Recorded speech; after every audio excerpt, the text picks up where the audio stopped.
taxaw sa kaw doon sa lapataake ba benn xalaatu politicien bu bandu la saña attaqué man sama yéene mooy baa doole bi ma nekkal ko gémmiñam noppam ak bëtam saa su ne may faacee mbébétam dàq mimétisme andi civisme heurte sa conscience ngir nga mën a demee ci bon sens man sama yéene mooy sama rap doon li jëlee baa peuple bi si yoonu ñàkk tàggat ko ba mu mën a dundee si li mu ñàkk wan ko nu muy jëfee ba benn marchand d'illusion du ko mën a bluffé.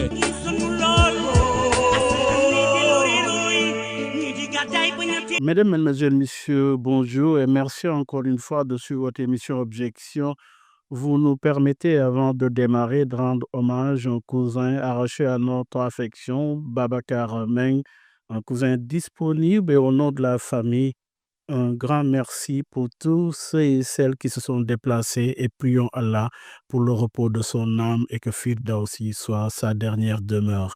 Une autre personne, et non des moindres, arrachée à l'affection, je veux dire cette fois-ci du Sénégal et de sa famille, il s'agit du colonel Abdou Aziz Gueye, le colonel du génie. L'inhumation a eu hier samedi. Colonel, bonjour et merci d'avoir bien voulu accepter notre invitation. Merci à vous pour cet honneur que vous me faites et bonjour à vos téléspectateurs. Vous connaissez bien le colonel Abdou Aziz Gueye du génie militaire? Ah oui, je l'ai connu, j'étais jeune lieutenant. C'était un grand frère, profondément humain, un vrai croyant, c'est un talibé. Dans la Tidjania à laquelle il appartenait, c'était quelqu'un qui était pieux, intègre. Je sais pas, il était capable de vous dire la vérité fermement, sans se fâcher, tranquillement. Mais c'est un modèle d'officier qui a marqué pratiquement les officiers qu'il a commandés au génie. Quand vous entendez les témoignages, vous êtes heureux. Il est parti, certes. Mais vous savez, il y a un sage qui disait, vous ne pouvez pas faire le bilan d'une carrière tant qu'elle n'est pas terminée, ni celle d'une vie tant qu'elle n'est pas terminée. C'est pas des moments qu'on aime voir, mais quand ça arrive, il faut en voir ce côté. Et cet homme était profondément bon.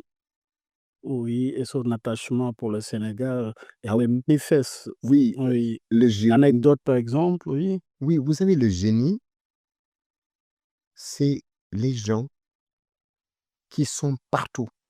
Un pont qui tombe, un problème, le barrage de Khen, À Saint-Louis, oui, le barrage de Saint-Louis. les pare-feux pour que s'il y a un incendie, que ça ne bouffe pas toute la végétation, que ce soit coupé. Mais le génie, c'est une arme et un service en même temps. Dans la guerre, ils vous font des choses, retarder l'ennemi, ou vous aidez-vous à progresser en nettoyant, en dégageant la route et tout.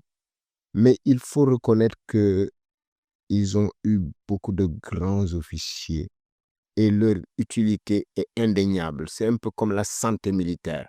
Ce sont vraiment des gens, le concept armée-nation, ils sont au cœur de ce processus. Non, l'armée sénégalaise, je crois que c'est presque gênant de le dire, mais j'ai parfois l'impression que c'est une armée bénie des dieux parce qu'elle est de son peuple, elle connaît sa place, elle s'y tient, elle y reste contre vents et marées, sans céder aux tentations. Et ça, c'est à saluer, particulièrement en Afrique. Repose en paix, colonel. Oui, en Afrique et même dans le monde, Oui, parce que dans les théâtres d'opération. Et oui, mon colonel, vous nous permettez également ce 24 septembre d'honorer la mémoire de Amadou Mahtar Mbow, un grand humaniste, bâtisseur de savoir et défenseur infatigable des valeurs universelles. Son héritage demeure une lumière pour les générations présentes et à venir, n'est-ce pas? Ah oui, oui, il a mérité de la patrie, comme on dit. Au Sénégal, nous pouvons parler d'un panthéon de Baobab. Il en ferait certainement partie. Je pense que d'abord, tout le monde se souvient des assises nationales. Malgré son âge avancé, il a tenu le marathon. La CNRI. Oui, lui fait partie de cette génération qui avait fait dire à un Américain qu'à l'indépendance, les pays africains avaient des problèmes de cadre. Le Sénégal et le Bénin avaient des problèmes avec leur cadre. On en a eu, ils nous ont représentés dans les plus grandes instances. Dieu lui a accordé une longue vie, mais il a rempli cette vie. Et donc, je pense effectivement, j'espère que les Sénégalais se souviendront dans quelques jours qu'un monsieur qui les a servis littéralement pendant quasiment un siècle, sans jamais économiser ses efforts, s'en est allé il y a un an. Et qui a marqué son temps et son époque. Oui, et sans souvenir, c'est le donner en exemple. Vous savez, construire un pays vous oblige aussi à aller dans les espaces symboliques dont je parlais tout à l'heure. Et ces espaces symboliques, c'est l'identité dans ses aspects positifs. C'est l'histoire des gens qui vous ont précédé, qui ont tracé un sillon que vous ne pouvez pas ignorer. Et en ce sens, le Sénégal est très bien servi, plus que bien servi à mon avis. Et de modèles, il n'en manque pas. Ah oui, oui. Et prions pour eux, un bon croyant, parce qu'une fois qu'ils sont partis,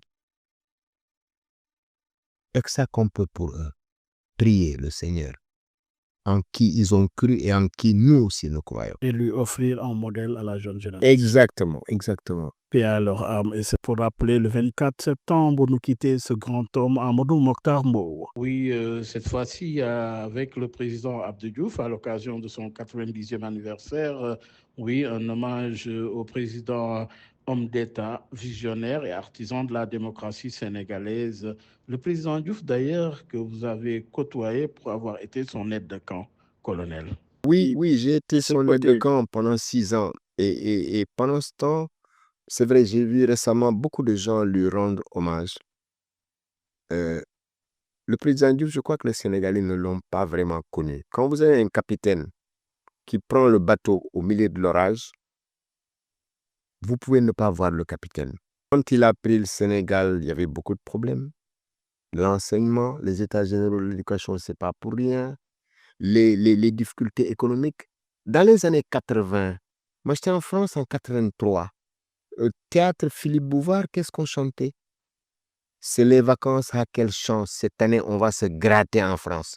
Contrôle des changes et tout. Les gens restaient sur place. On a traversé cet orage. On a traversé l'orage de la dévaluation. Mais il est resté droit dans ses bottes. Il nous a amenés sur la terre ferme en 2000. Et son bilan, c'est son successeur qui l'a constaté, c'est pas moi. Mais il y a aussi l'intellectuel. Prof, une culture énorme. Un humaniste poli, puré. Quand un homme de sa stature se lève pour me saluer, moi j'ai envie de me mettre à genoux. Il est d'une politesse exquise. Vous le vivez au quotidien, vous le voyez dans son rôle de grand-père avec madame, dans son rôle de père, dans son goût pour les discussions, détaché des biens matériels là, ces histoires qui tuent les gens, c'est pas son problème.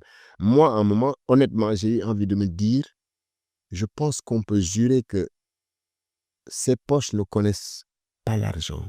Ah oui, vous avez vécu certainement une situation, un exemple précis pour ça. Oui, un jour, il y avait des gens, des dames qui l'a voulu saluer et qui demandaient le billet.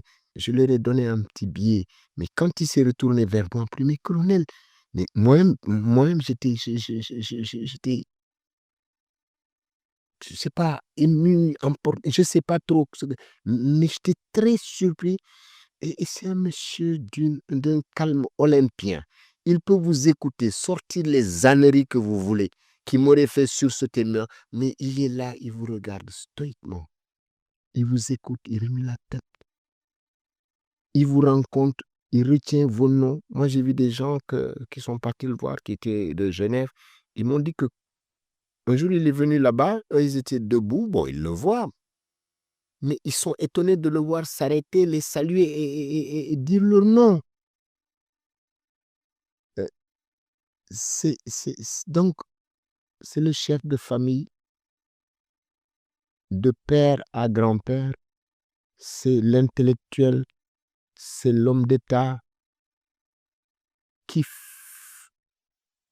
a le sens de la nuance. Colonel, il faut toujours faire la part des choses entre l'affection politique et l'affection personnelle. Moi, en tout cas, j'en parle avec passion parce que j'ai l'impression d'avoir passé au moins parmi les plus belles années de ma carrière avec lui. Qu'est-ce qu'il a laissé aux Sénégalais? Il a eu laissé la délicatesse. Il ne s'est jamais occupé de gêner son successeur. Il a laissé au Sénégalais une forme de stoïcisme. Vous pouvez parler de lui comme vous voulez. Il ne vous répondra pas et personne ne vous répondra dans sa famille. Il a laissé un État. La suite a montré que l'État du président Senghor et du président Diouf, administration et tout, c'est pas facile à détricoter. Ils nous ont laissé un bateau qui tient la mer et la haute mer. On peut se permettre quelquefois d'errer un peu parce que on a des fondamentaux qui sont là. Et avec de grands anciens qui ont fait l'armée, qui sont là aussi, qui ont laissé des héritiers qui vivent ça, qui savent où se situe leur place par rapport à la République. Je pense que, comme j'ai dit, j'ai presque peur de dire que nous sommes un pays béni, malgré les difficultés. On peut sans conteste s'approprier la devise de Paris. La pirogue tangue, mais ne coule pas. Ne coule pas.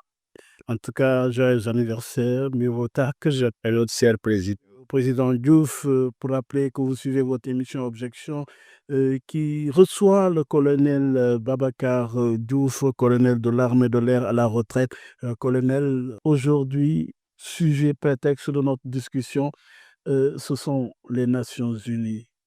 Le thème qui a été retenu, c'est 80 ans et plus pour la paix, le développement et les droits humains en faveur du multilatéralisme, solidarité et action humaine. Oui, colonel, quelle lecture faites-vous du contexte international dans lequel contexte s'ouvre cette 80e Assemblée générale des Nations Unies? Enfin, rapidement, je pense que quand vous dites, je reprends l'ancien secrétaire général Kofi Annan quand il disait, vous ne pouvez pas avoir de développement sans la sécurité, ni de sécurité sans le développement, mais vous n'aurez ni l'un ni l'autre sans les droits humains. OK. Quand j'entends l'ONU mettre ça en avant, je considère, enfin, j'entends par là ce que je vais emprunter à un livre d'un écrivain que j'ai découvert quand j'étais au lycée grâce à un ami, Lamine Ndoye, qui est là, qui m'entend. Gilbert Cesbron. Il a écrit un livre qui s'appelle « Ce siècle appelle au secours ». Et je crois qu'actuellement, le siècle que nous vivons appelle au secours parce que justement, nous sommes dans un contexte de transition systémique. Les gens ne s'en inquiètent pas trop parce que, à part peut-être les chercheurs ou les gens qui sont spécialisés, les gens, enfin récemment, on en connaît très peu. Combien de gens ont vécu 1945 âgés et qui sont toujours vivants? Il n'y en a pas beaucoup. Mais justement, la transition entre le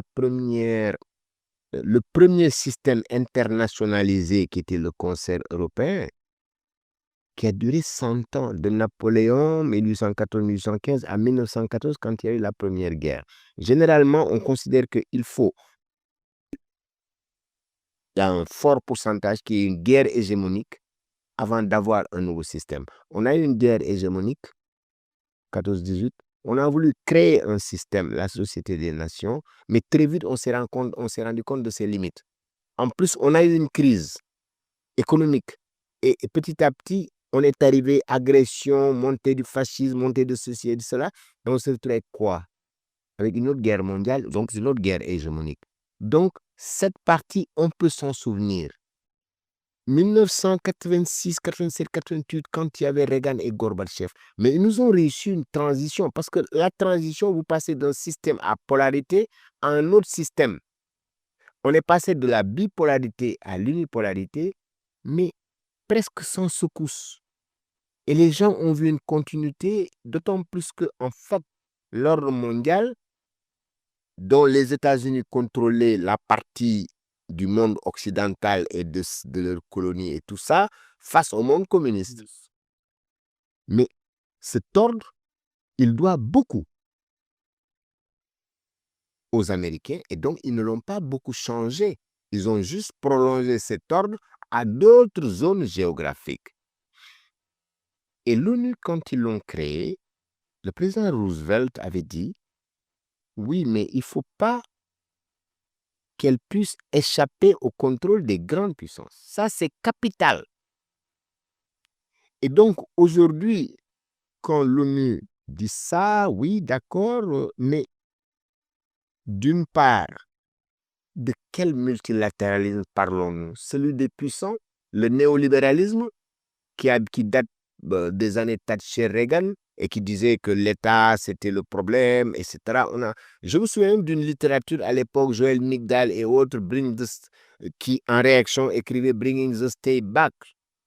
Mais l'État, quand vous éliminez l'État, après, qui s'occupe du temps, de la gestion du temps long? Parce que quand vous avez un État, moi, je vous donne quelque chose, vous partez, vous c'est dissous, ou vous avez disparu, je me tourne vers qui? Mais l'État, c'est la garantie dans la durée, parce qu'il y a une continuité, quel que soit le régime. Donc, bon, ils ont eu ce truc du rejet de l'État, mais pour que les individus soient des individus, pas plus. Et donc, le multilatéralisme à la sauce néolibérale, j'estime que quand on défend ce multilatéralisme, c'est comme un général qui prépare la guerre en tablant sur la guerre passée. Sommes-nous en train de vivre la fin du multilatéralisme? En fait, le vrai problème, Oui, c'est que nous sommes, j'aime citer cette phrase parce qu'elle résume tout. Cette phrase de Gramsci sur la crise, un monde qui n'est plus, ou quasiment, donc très moribond, un autre qui n'est pas encore, et dans l'entre-deux surgissent les monstres. Nous sommes dans cette période. Et la transition des systèmes, sur les 16 cas répertoriés, 12 ont donné de grandes guerres. Il y a de quoi s'inquiéter. Il n'y a que 4 passifs, donc 75% de chances de conflit. mais justement, colonel Babacar Diouf, aujourd'hui, justement, on assiste de plus en plus à l'avènement des BRICS aujourd'hui. Vous avez un temps pour les superpuissances, vous avez un autre temps pour l'équilibre, mais aujourd'hui, de plus en plus, émerge une troisième voie, c'est celle des BRICS aujourd'hui. Avez-vous l'impression que de plus en plus, justement, l'ordre est en train de changer de camp? L'ordre change parce que derrière chaque ordre, il y a une structure de surface avec des organisations comme l'ONU, tout ça, et une structure profonde. Aujourd'hui, justement, parce que celui qui soutenait l'ordre n'est plus d'accord avec l'ordre, c'est-à-dire la puissance de statu quo devient révisionniste. Et les puissances révisionnistes deviennent pratiquement de statu quo, mais en tout cas, ce qu'ils ont pu faire, c'est construire une alternative. Parce que tant qu'il n'y a qu'une seule hyperpuissance, il y a une seule voie. Tout ce qui descend de cette voie reçoit la gifle. Mais aujourd'hui, justement, les gens mettent en place une infrastructure ou géopolitique parce que vous avez des banques, vous avez des trucs commerciaux. Et d'ailleurs, quand vous regardez, souvent, j'aime bien regarder la carte. Quand, par exemple, on vous dit, bon, de Saint-Pétersbourg jusqu'en passant par la mer, comment on l'appelle, Caspienne, vous avez un corridor international, on l'appelle International North-South Transport Corridor, donc le corridor de transport international Nord-Sud. il va jusqu'en Iran. Quand vous entendez des mouvements en Azerbaïdjan, quand vous regardez, vous vous rendez compte d'une réalité, le contrôle des flux. Si vous construisez un flux, je le rends. Vous passiez par le détroit de Malacca, je me mets en position pour le fermer. Vous faites le tour, vous ouvrez un port à Gwadar, un port à Chabahar, pour pouvoir monter, aller par le Xinjiang. Qu'est-ce que je fais? Je proclame le soutien à l'autodétermination du Balouchistan, qui est cette région. J'enlève le mouvement islamique du Turkestan oriental. Je les enlève de la liste des pays, des organisations terroristes. Donc, je peux les soutenir. Et donc, au niveau du Xinjiang, j'ai un autre point pour bloquer votre flux. On bloque, on contrôle les flux. Alors que ce soit les ressources, les voies où passent ces ressources, les voies commerciales.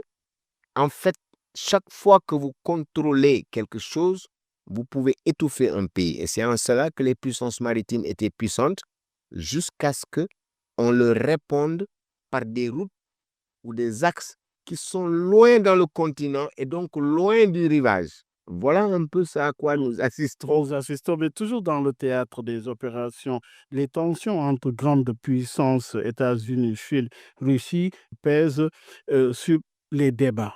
Oui. Au niveau de l'ONU. Comment ces rivalités redéfinissent, selon vous, l'équilibre mondial, selon vous? OK. Alors, je viens de vous dire qu'il y a l'unipolarité qui a commencé en 91. On oublie souvent que quand Gorbatchev et Reagan se sont entendus, c'était une paix des braves. Ils disaient il n'y a ni vainqueur ni vaincu. Mais quand ils se sont affaissés en 91, on a dit c'est une défaite. Très bien. La puissance dominante a eu, à mon sens, et c'est documenté, il y a une phrase qui est très belle qui nous vient de Thucydide quand il parlait de la guerre du Péloponnèse. Il dit la guerre du Péloponnèse était devenue nécessaire parce que Sparte a eu peur. Quand vous êtes la puissance dominante et qu'une autre puissance monte, elle vient disputer en fait votre fauteuil de leader. Et donc, je pense, moi, que les erreurs stratégiques, parmi lesquelles l'élargissement de l'OTAN, condamné par des gens comme George Kennan, qui est le père du projet d'endiguement, par Paul Nitze, les historiens, John Lewis Gaddis, tous se sont opposés à ça. On dit que même le ministre des Forces armées, à l'époque, le ministre de la Défense, a failli démissionner. Et donc, les gens ayant peur font le dos rond et s'arment et se préparent. Et à un moment, plus ils ont peur, plus ils essaient de faire des choses. Et en Russie, ça a commencé dès 1993. Moi, je suis tombé sur un document où Helsinki dit notre armée là, nous ne pouvons pas la faire évoluer parce que rien que compte tenu de notre budget, on ne peut leur donner que de quoi payer les salaires. Et donc, il va falloir sacrifier les ressources humaines, laisser beaucoup partir, garder peu de gens, investir l'argent dans le complexe militaro-industriel et développer les armes. En 1993, et il disait, maintenant, si quelqu'un nous attaque, nous avons le nucléaire et nous sommes capables de faire, notez bien cette phrase, de proliférer, c'est-à-dire de nourrir une prolifération d'armes nucléaires jusqu'à une Algérie devenue islamiste. Cette phrase m'a amené à pratiquement, mes cheveux sont dressés sur ma tête. Mais ils ont fait le dos rond et progressivement, le jour où ils ont réussi à défaire ce que Kissinger avait fait, c'est-à-dire séparer les soviétiques de la Chine, le jour où ça s'est défait et qu'ils se sont retrouvés ensemble, moi j'ai estimé que la Russie trouvait une profondeur stratégique, l'autre trouvait aussi une profondeur stratégique en la Russie. La Russie était suffisamment avancée en armement et l'autre suffisamment avancée commercialement. Quand ils mettaient ça ensemble, il devenait très difficile. Voilà. Et maintenant, il s'agit comme la FIFA. En fait, les grandes puissances, c'est comme la FIFA. Qui va écrire les règles d'arbitrage de demain? C'est la FIFA qui va passer par quoi? par les fédérations continentales, régionales, nationales et autres. C'est la même chose. L'ordre de demain, ce sera construit. Est-ce que ça s'appellera l'ONU? Est-ce que ce sera une nouvelle organisation? Est-ce qu'on gardera le nom, mais en y insufflant une autre âme?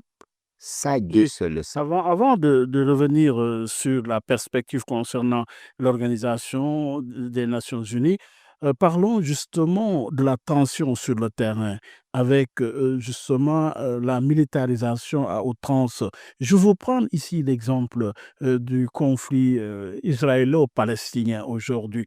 Oui, colonel, quand vous vous interrogez sur la situation avec ce que cela donne comme drame humain, on parle de génocide sans que cela ne puisse émouvoir la communauté internationale à l'heure où se tient la 80e Assemblée générale des Nations Unies. Quel constat pour quelle réponse par rapport à ce conflit? OK. D'abord, il faut voir, je me souviens d'une phrase de Kissinger où il disait: guerre froide ou pas, les États-Unis ne permettront jamais qu'un État quelconque contrôle l'Eurasie. Aujourd'hui, l'Eurasie, vous avez trois zones de conflit. Vous avez en Europe l'Ukraine, au Moyen-Orient, que les gens appellent l'Asie de l'Ouest, l'Asie occidentale. Vous avez la question Israël et tous les États qui l'entourent pratiquement. Et vous avez une tension très forte autour de la question de Taïwan. Ouais. OK. Maintenant, dans les trois fronts, vous avez des États nucléaires. Chaque fois, au moins un État est nucléaire ou plusieurs. Et le problème du nucléaire, c'est qu'on dit on ne l'emploie pas, mais un État qui a le nucléaire, quand vous menacez sa survie, ne soyez pas étonnés qu'il y ait du nucléaire. D'abord tactique peut-être, mais après, on ne sait jamais où on va. Ensuite, donc, moi, j'ai vu, tiens, c'est ici qu'avec Dame Babou et quelqu'un qui parlait, on a des États-Unis. Je vous avais dit à l'époque, moi, je veux attendre un peu que la poussière retombe parce que ce qu'on raconte sur l'Ukraine, moi, ne cadrait pas avec tout ce que je savais en amont. Et j'ai eu raison. Parce que même Boutcha a été une manipulation un peu, à mon avis, compte tenu des éléments que j'ai, moi. Et sérieux. Donc, aujourd'hui, l'Ukraine pose problème. On parle d'agression russe, oui.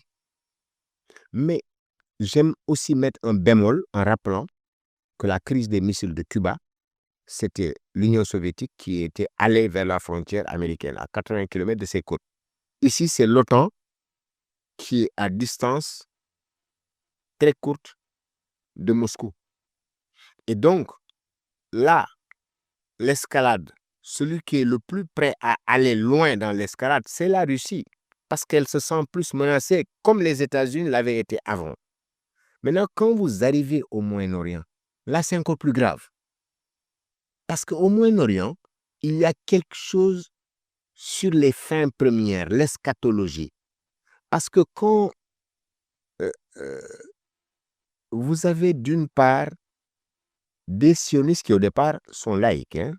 Le mouvement sioniste était laïque, soutenu par d'autres comme les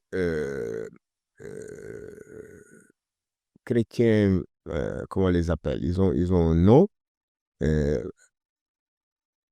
tout simplement parce qu'il y a des projets convergents. Quand vous dites, moi, je veux l'arrivée du Messie, et un autre vous dit, moi, je veux construire le troisième temple. Et vous savez que la construction du troisième temple accélère l'arrivée du Messie. Qu'est-ce que vous faites? Vous le soutenez. C'est un peu ce qui se passe avec les chrétiens évangélistes. OK. Maintenant, imagine qu'on fasse tomber déjà Al-Aqsa. Qu'est-ce que ça va créer dans le monde?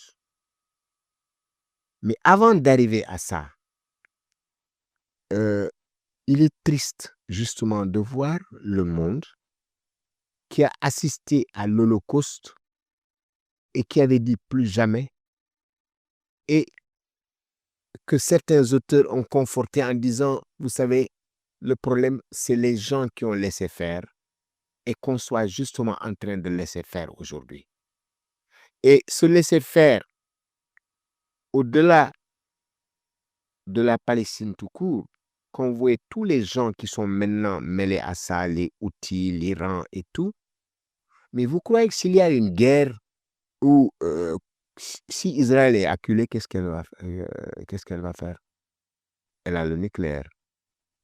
Si l'Iran se sent acculé, elle peut peut-être raser avec ses missiles Israël et recevoir peut-être en retour la même chose. Donc, le Moyen-Orient est redevenu une chaudière où, en tout cas, bon, si on laisse génocide aux juristes, on peut au moins noter des crimes de guerre et de plus en plus de gens qui sont juifs, parce que il faut faire la différence entre le juif, l'israélien, donc l'État d'Israël, la religion juive, mais aussi le sioniste qui lui porte un projet. Comme il faut faire la différence entre le Hamas et la Palestine aussi. Exactement. Oui. Alors, comment trancher un tel conflit par les Nations Unies? Mais les Nations Unies, au mieux, sont un forum où les gens peuvent profiter de grandes rencontres pour parallèlement, dans les couloirs ou en douce, se rencontrer, discuter, négocier. Oui, mais parce que la création d'un État palestinien, aujourd'hui, non seulement est annoncée, mais va être actée. Mais oui, mais ce sera déjà un premier pas pour poser un élément qui va orienter la solution. Même pour moi, tant que Netanyahou comprendra que perdre le pouvoir, c'est aller en prison, c'est beaucoup de choses, il fera de l'escalade.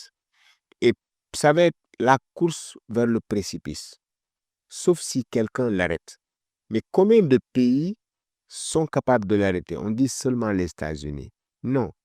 C'est-à-dire les États-Unis peuvent les arrêter, mais l'Union européenne et d'autres pays, non, si les gens prenaient des sanctions, on voit maintenant l'Espagne, certains pays se positionnent. Ça s'élargit de plus en plus. Oui, c'est parce que en politique internationale, évoquer la moralité, c'est de l'incantation.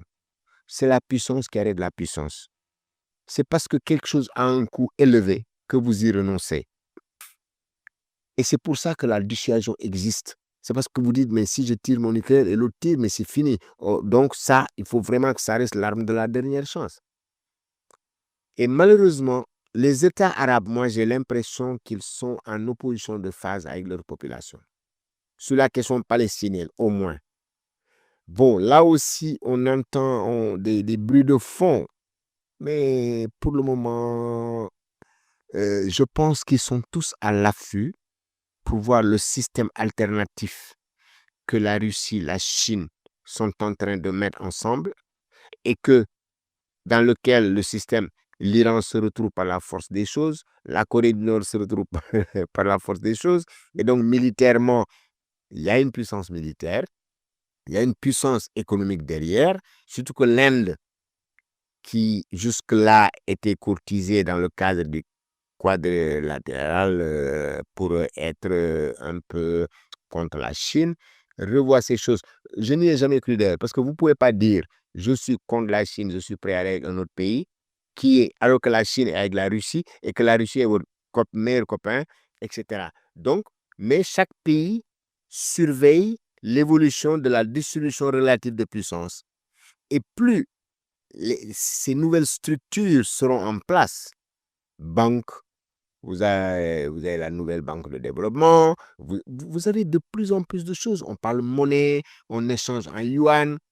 D'ailleurs, même nos pays, moi je crois que la Russie nous a donné une leçon.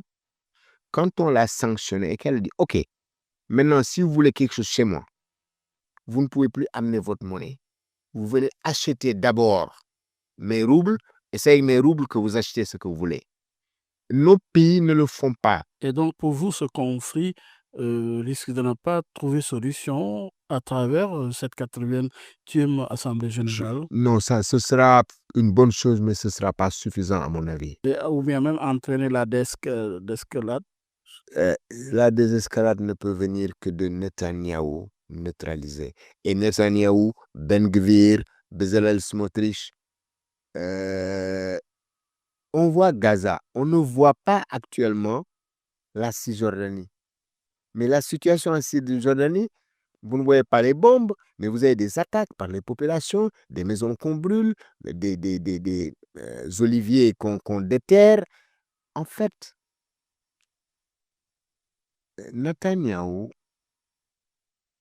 je me souviens j'en ai discuté il y a plusieurs années avec quelqu'un. Je lui disais, vous savez, à sa place même, il suffit juste de se mettre à sa place. Il ne peut pas laisser passer un accord avec les Palestiniens tant qu'il le peut. En partant d'abord de son héritage, après tout, le révisionnisme, sionisme de Jabotinsky est un révisionnisme dont le père de Netanyahou était le sectaire particulier. Ensuite, on a quand même tué son frère, Jonathan Netanyahou, il y a un film qui s'appelle Raid sur Entebbe.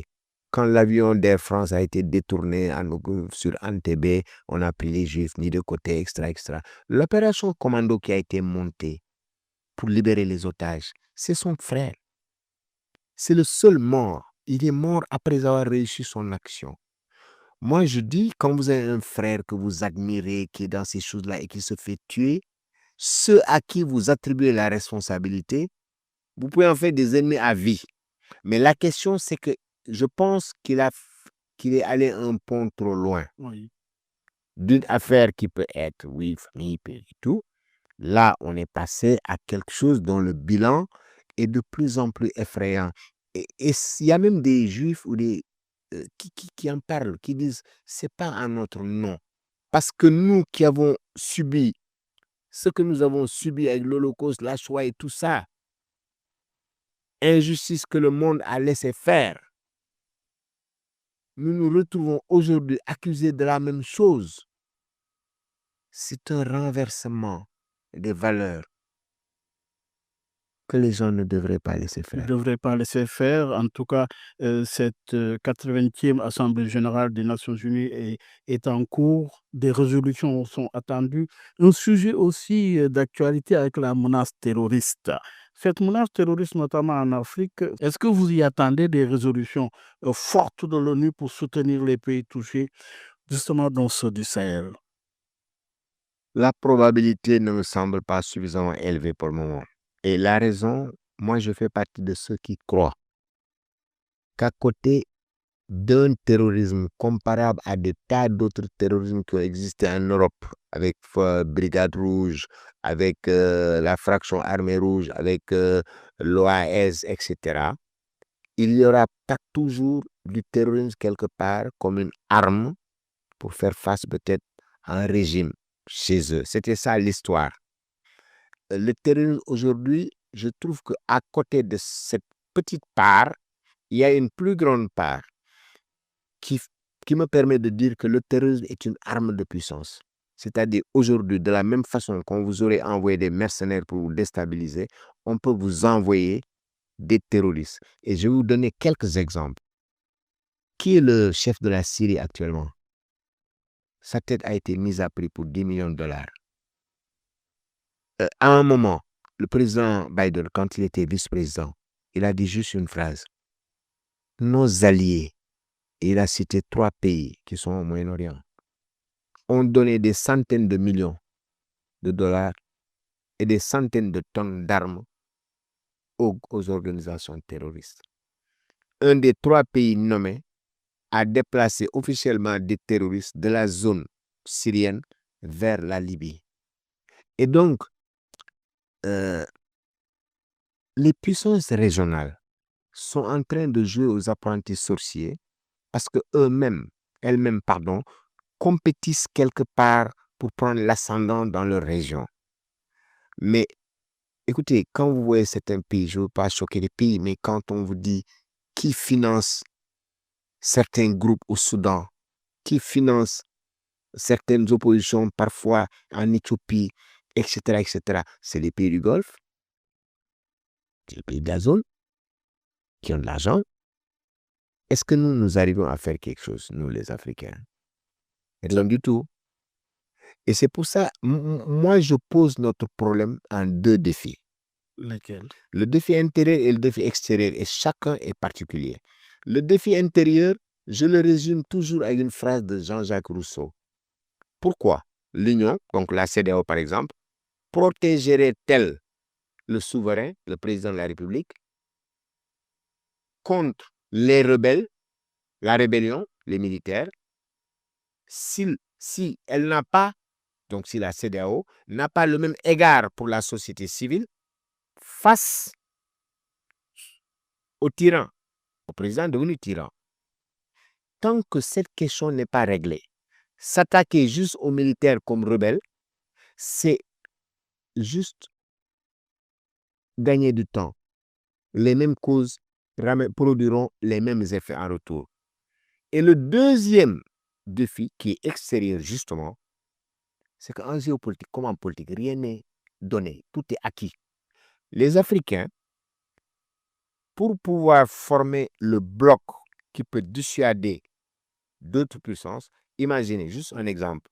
Vous vous levez, on vous dit, le pays X a sanctionné la Mauritanie. Et l'UA se lève et dit, oh ben d'accord, très bien, alors nous les 54 pays, quel que soit ce que ça nous coûte, on sanctionne ce pays, on ne veut plus rien avoir à faire avec. Si un pays est au courant, vous l'avez dissuadé. Mais si vous y allez individuellement, on vous égorge les uns après les autres. C'est aussi simple que ça.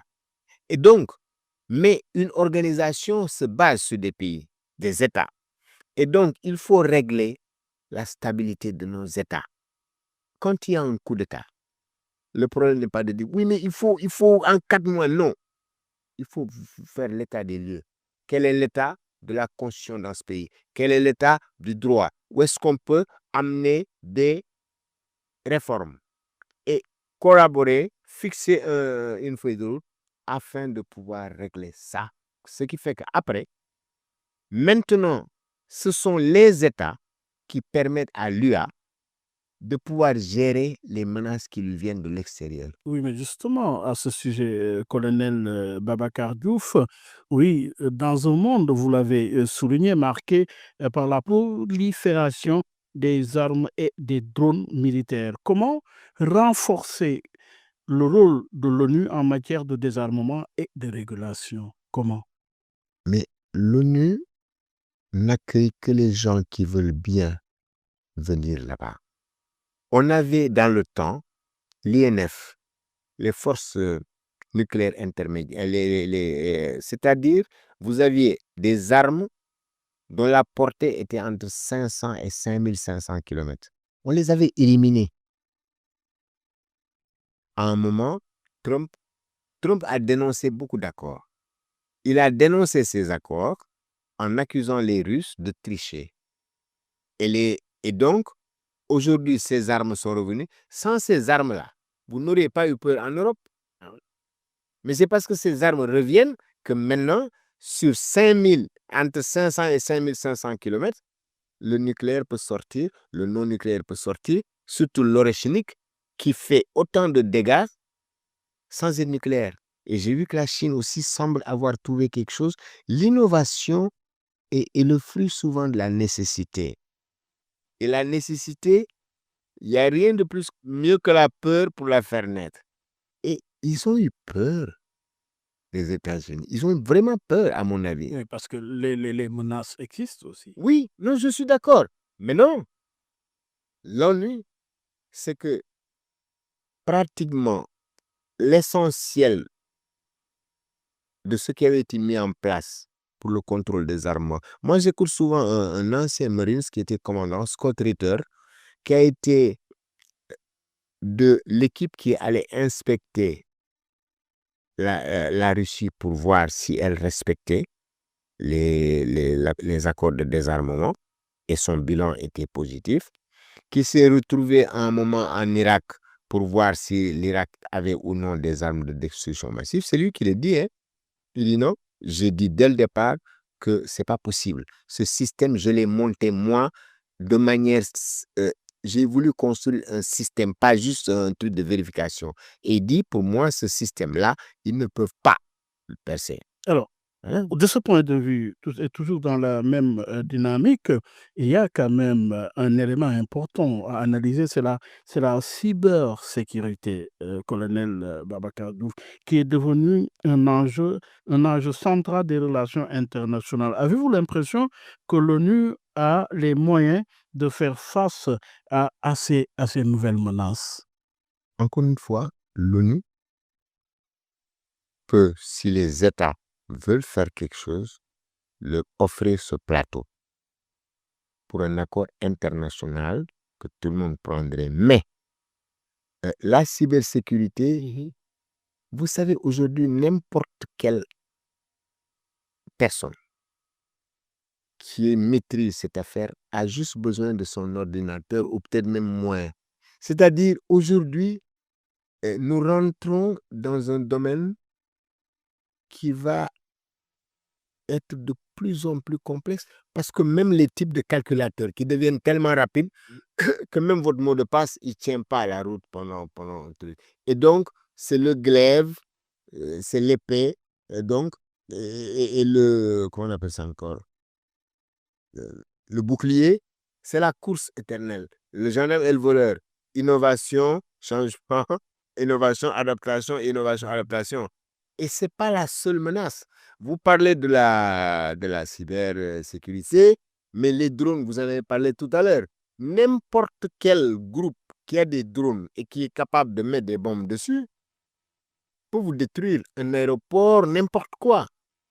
Imagine aujourd'hui, vous avez un aéroport et des tas d'avions, le gars sait ce qui se passe, il a quelqu'un qui observe, qui attend qu'un avion est chargé, est garé à côté d'un autre qui est en train de charger, il envoie son drone là-bas tranquillement, boum. C'est-à-dire, nous sommes de plus en plus fragiles, ce qui fait que si nous n'arrivons pas à construire un ordre consensuel, mais pas consensuel au sens de l'ordre de Hobbes, là, où le plus fort est au-dessus de la chaîne alimentaire et bouffe tous les autres. Mais ce sera du Hobbes par l'engagement, avec un souverain au-dessus, mais à la sauce Locke, John Locke, où il y aura quand même... Et donc, c'est l'état de droit, tout bêtement.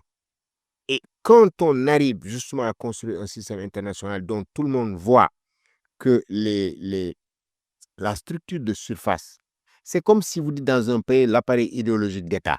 Tout ce qui vous socialise, c'est ça, la structure de surface. Maintenant, la structure profonde, c'est les choses qui sont en dessous que vous ne voyez pas, qui peuvent vous déstabiliser, qui peuvent vous faire ceci ou cela. Et là, je cite un Américain que j'aime bien, Ray McGovern. Il a briefé le président Reagan face to face. Il dit, oui, mais vous parlez de complexe militaro-industriel. Ça montre que vous n'avez pas suivi ce qui se passe. Il dit maintenant, en anglais, ça donne Mickey Mouse. Il dit, il y a le military, il y a le industrial, il y a le congressional, il y a l'intelligence, il y a les médias, il y a les universités, il y a les think tanks. Ce système Cocktail. qui vous vend ce qui est le plus recherché aujourd'hui, c'est-à-dire le narratif qui porte et qui est donc l'arme principale dans la guerre cognitive. Parce qu'aujourd'hui, on se bat dans les domaines classiques terre, air, mer. On se bat dans le domaine numérique, virtuel et tout ce que vous voulez, cyber et tout ça, mais aussi dans l'espace symbolique. Mais mon cher, vos perceptions, tout le monde vous dira c'est subjectif, mais leurs implications sont objectives parce que votre perception conditionne votre état, votre mental. Et donc, à partir de votre attitude mentale, mais vos comportements sont quasi au moins enfermés dans un intervalle donné. Et donc, cette chaîne qui mène de la perception au comportement en passant par justement ce truc mental. Structure mentale. Oui, mais c'est ça qui est la cible dans la guerre cognitive. On emploie à cet effet tout ce qui est numérique, l'intelligence artificielle, la presse joue un rôle très important, mais malheureusement pour le mal, parce que dans un conflit de narratifs, c'est la presse, dans toutes ses formes, qui porte les narratifs qui se peut venir avec le digital et comme source de diffamation. de n'importe quoi. Oui, fausse information. Alors, mais oui, colonel, cette compétition, ça ne s'arrête pas seulement à ce niveau, parce qu'à l'autre bout, il y a la compétition autour des ressources énergétiques. Oui. Mais il y a également les ressources énergétiques et minières qui alimentent de nouveaux conflits. Comment cette question pourra-t-elle être justement abordée justement à l'occasion de cette 80e Assemblée générale? Quand vous dites je contrôle les flux, par exemple, on vous dit le Heartland, la Russie et son voisinage, il y a presque l'essentiel des richesses qui sont là-bas. Jusque dans l'Arctique, c'est la Russie qui contrôle ça. La Russie est alliée à la Chine. La Chine peut donc avoir ce qu'il lui faut pour développer son économie de plus en plus. Et la Chine, c'est comme l'éléphanto. Les Wolofs disent, ne lui souhaitez pas de grossir, souhaitez-lui juste de vivre longtemps. S'il vit longtemps, il sera gros. Très bien. Maintenant, quand vous êtes opposé à la Chine, vous faites quoi? Ou à la Russie qui bloque ses ressources, qui vous dit, je vous vends plus du titane, je vous vends plus ceci ou cela, qu'est-ce que vous faites? Il faut aller chercher ça ailleurs. Et l'ennui géopolitiquement, Mackinder l'a souligné il y a longtemps, il a dit, on parle du Heartland septentrional, mais on oublie qu'il y en a un second, qui est le Heartland méridional, c'est l'Afrique subsaharienne. Et j'ai aimé quand il dit, je dis bien Afrique subsaharienne et pas l'Afrique, parce que l'Afrique du Nord est plongée dans la géopolitique du bassin méditerranéen. Alors que l'Afrique subsaharienne, ces ressources-là, si je ne peux pas les avoir en Eurasie, je viens vous déstabiliser. Je ne vous laisse pas tranquille. Je vous envoie des terroristes, je vous envoie des mercenaires, je déstabilise votre État, je mets un président à ma solde. En tout cas, je fais tout pour contrôler cette ressource et si je n'y arrive pas, provoquer un trouble tel que personne d'autre ne pourra l'exploiter. Quelle priorité pour l'Afrique à l'occasion de cette 80e Assemblée générale, notamment sur le plan sécuritaire et stratégique? Quelle priorité pour l'Afrique? Moi, tout à l'heure, dans la continuité de ce que je vous disais, l'Afrique n'est forte qu'à travers ces pays. Il y a des choses à faire dans les pays pour les mobiliser solidairement. Mais l'esprit de Bandung, l'esprit de la troisième voie, moi, je pense que nous ne devons pas accepter de participer à des guerres qui ne sont pas les nôtres. Chaque État, comme disait Lord Palmerston, il disait la Grande-Bretagne n'a ni ami éternel, ni ennemi perpétuel. Seuls ses intérêts sont éternels et perpétuels.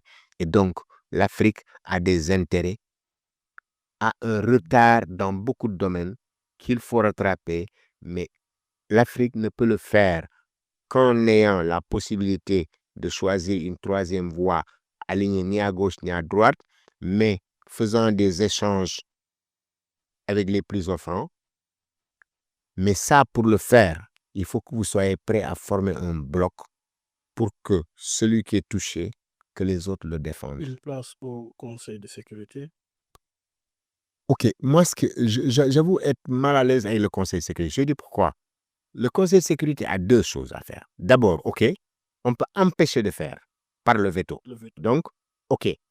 Mais ce droit-là va avec une responsabilité. Laquelle? C'est-à-dire, quand l'ordre est menacé, quand le droit international est violé et qu'une action coercitive est décidée, vous faites quoi? Qu'est-ce que vous apportez sur le plateau? C'est une question. Réponse? Mais réponse, ça veut dire qu'il faut que l'Afrique ait une contribution significative à cette force qui sera chargée des actions coercitives décidées. Et ça ne va pas sans risque. D'abord en termes d'équipement et tout ça, nous sommes très en retard. Vous amènerez l'infanterie, oui, d'accord, mais les pertes que vous pouvez avoir, qu'est-ce que vous ferez? Donc, c'est très compliqué. Maintenant, en réfléchissant, nous avons des cadres militaires. Moi, je me souviens, les Chinois, quand je lisais, ils avaient analysé toutes les guerres, pratiquement les plus récentes, en tout cas américaines. Et qu'est-ce qu'ils ont conclu? Ils ont dit, leur force, c'est l'espace et les porte-avions. Nous devons donc trouver non pas comment construire autant de satellites ou autant de porte-avions qu'eux, mais comment détruire leurs satellites et leurs porte-avions. C'est beaucoup plus simple. Donc, cette asymétrie dans le moyen employé, l'asymétrie dans la doctrine, le Vietnam ne s'est pas battu avec des canons, des avions et tout ça. Donc, le faible a toujours des stratégies, mais encore faut-il les trouver, les préparer et les appliquer solidairement. Alors, Et c'est la solidarité qui me semble totalement absente pratiquement. alors, qu'en est-il de la perspective en ce qui concerne l'avenir des Nations Unies aujourd'hui? Faudrait-il lui trouver une alternative? Ça dépend, vous savez, oui. Oui, Mhm. oui, ou continuer avec la même organisation, mais sous quel angle désormais? Écoutez, vous avez un système avec son logiciel, qui est un logiciel américain. Si les autres arrivent et que la chose continue, la transition continue, vous avez plusieurs schémas. Vous avez le schéma le plus négatif. On pète des guerres, on fait un échange nucléaire, c'est Armageddon, on est tous partis.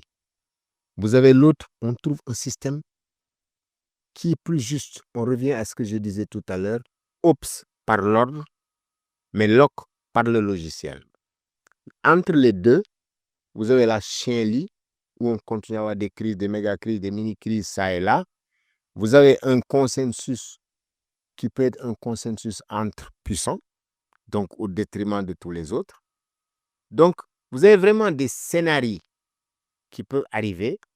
Bon, pour le moment, ce qui est nucléaire, j'ai peur au niveau du Moyen-Orient et un peu au niveau de l'Ukraine.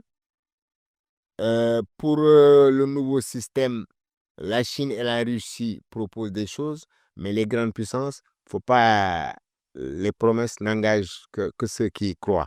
Il faut attendre de voir. Est-ce que réellement on va nous construire un système où ça va être des échanges de ceci, de cela, on respecte la souveraineté, on respecte ceci et cela. Ça reste à être démontré. Mais en attendant, l'effondrement de l'un, parce que la crise, pas on est, la crise quand elle va péter, waouh, j'ai peur. En tout cas, si elle se réalise, elle est pire que, d'après tous les experts, elle sera pire que celle de 2008.